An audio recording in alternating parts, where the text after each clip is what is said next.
It's Monday, March 26th, 2018. And if you've ever seen the show, you can probably figure that I'm not in the same place I normally am. I've decided to move my location for a few days, and I found a place that seems to be empty of people, at least for a little bit, so I figure, why not go there? Little tip to those of you out there who might be going on vacation: don't let the mail pile up, or newspapers or things like that, because when they just pile up, you can tell that nobody's home. So, yeah. So I found one of those houses, and seems pretty quiet. It's a lot quieter than the people that stomp above me in my normal place, or the people that play the bass too loud, or the people that have the crying baby down below me in my normal apartment. So this seems a little bit nicer for now. Uh, Found a little bit of information, so they'll be back. So this isn't mine anymore. They have a picture. They have a picture of a horse over here, and a baseball player, and SpongeBob. I'm hiding SpongeBob because this is how I want to sit. But there we go. So for a few days, this is what you'll be looking at. So it's Monday, so it's time for Vanran10 on sports. So we're going to talk about a couple things. First thing, Final Four. So the University of or Loyola, University of Illinois, Loyola, University of Loyola, Illinois. I don't know. The most famous University of Loyola I know is Marymount. So back when they had Hank Gathers and Bo Kimball. So it's an 11 seed. They're still going. I'm glad to see that they're still going, but their next game is up against Michigan, and I'm not going to be rooting for them against Michigan. I will be rooting for the Wolverines. Final Four was blown out of the water, but I still have my number one, the team that I picked to win this whole thing. It's still there. Villanova, still going strong. And Kansas is awesome because they beat Duke. So Duke's gone. I'm happy about that. Loyola of Illinois, it's a great Cinderella story, but so many of these Cinderella stories end up just losing. It is true what a lot of people said, that any one of 10 to 15 teams could win the national title. The fact of the matter is, I don't think anybody considered Loyola, Illinois, or whatever. I don't think anybody considered them to be one of the teams that could do it. So, if they truly win it, it would be amazing. Now, the University of Michigan, their run is reminiscent of their initial championship run. Now, this is before the Fab Five. This is when they had Ramil Robinson. This reminds me a lot of that. Ramil Robinson, that Michigan team wasn't really one of the favorites to win the national title. They just weren't. But late in the season, they got hot. They got hot in the tournament, and they marched through, and they won.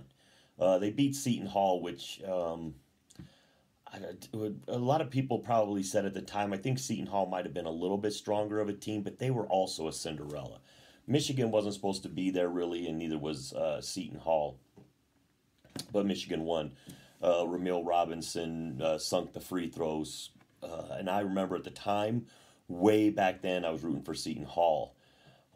Now, of course, Michigan's the team I root for. Out of all the teams that are still left, I'm rooting for Michigan. I did pick Villanova to win the national title, but I am rooting for Michigan to win it. And so this run is a little reminiscent of that initial championship run. They haven't won since, and they could have won with that Fab Five. That Fab Five was amazing. Jackson King, Weber, Howard, and Jalen Rose. I loved watching the Fab Five. They were awesome. Weber made a 19, 20-year-old kid mistake. I mean, it wasn't aware how many timeouts he had. It's a rare mistake to ever happen, and it happened. That team was great, but this team might have the best chance to win a title. Thing is, Michigan and Loyola both have a chance. One of them is going to end up in the title game. The two number one seeds are going to face off against each other in Kansas and Villanova.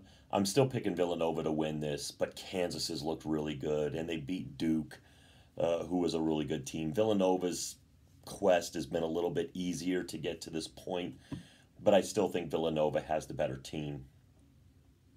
So that's about all I have on that. The other one, Clint Bowyer. Clint Bowyer, congratulations, Clint Bowyer. He won the race at Martinsville today. It was kind of cool to see pictures of Martinsville under snow. I've known, I've known some people down south, and whenever there is snow on the ground, it'll usually shut down the city. Even if it's only like an inch, it will shut down the place. They just don't have snow plows. They're not prepared for it. So it'll shut the whole state down. And me, us living here in Colorado for the most part, we get an inch of snow. No big deal. But it's just a difference in down south. You're not expecting it. So, but the track looked really cool under snow. I mean, there were some pictures of it. It looked really cool with snow on it. So they ran the race today, and Clint Bowyer won. He hasn't won in 190 races. So Clint Bowyer is a really good guy. He's a great personality, and he finally got to get in some pretty good equipment there at Stewart Haas Racing. And he still seemed to lag behind Busch and Harvick, better than Danica, of course. But I just thought, man, he is in good equipment now, and I'm hoping that Bowyer can really show that he deserves to be there and win some races. And he did, and that's awesome. It's awesome to see Clint Bowyer win again. He had a time there with Michael Waltrip Racing where he could get a few victories, but it's good to see him back in the winner's circle. So congratulations, Clint Bowyer. Truex finished fourth. Harvick finished fifth. There were some other. But Truex leads the points. Truex leads the points. He has like 5 top fives in 6 races. That's the consistency that won him the championship last year. So that's pretty amazing. Also, another little bit of news. The Rams signed Ndamukong Suh to a 1-year, $14 million deal. Now, Ndamukong Suh, when he was with the Lions, had a bad reputation of being quite a dirty player.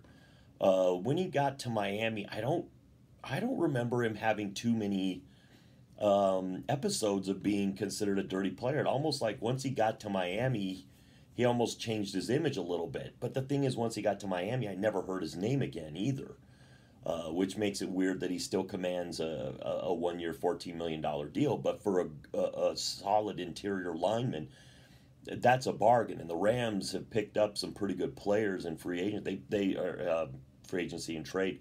They picked up, I think, they got Aqib Talib from the Broncos, and we got a 5th-round pick in return, 5th or 6th-round pick, which I'm good with. I mean, we have Bradley Roby and we have Chris Harris Jr.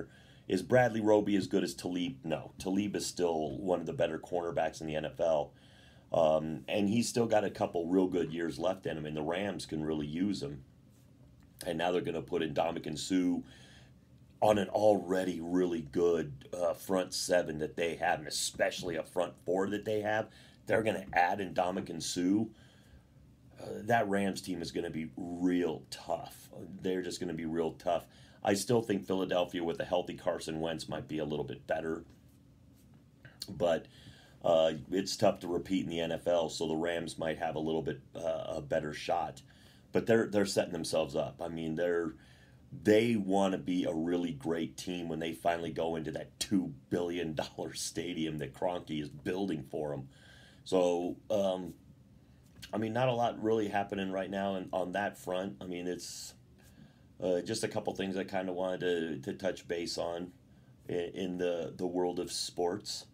So, what do you think? What do you think about Bowyer finally getting a victory? Hasn't won in a while. What about your Final Four? Is your champion still?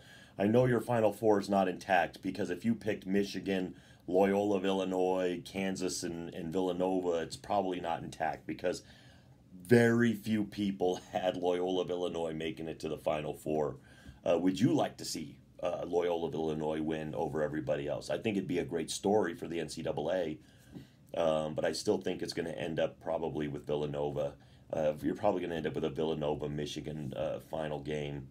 But if we end up with an Illinois, Kansas, Loyola, Kansas, or a Loyola Villanova game, it's going to be exciting. And believe me, I'll be. I don't care about if Villanova wins the national championship.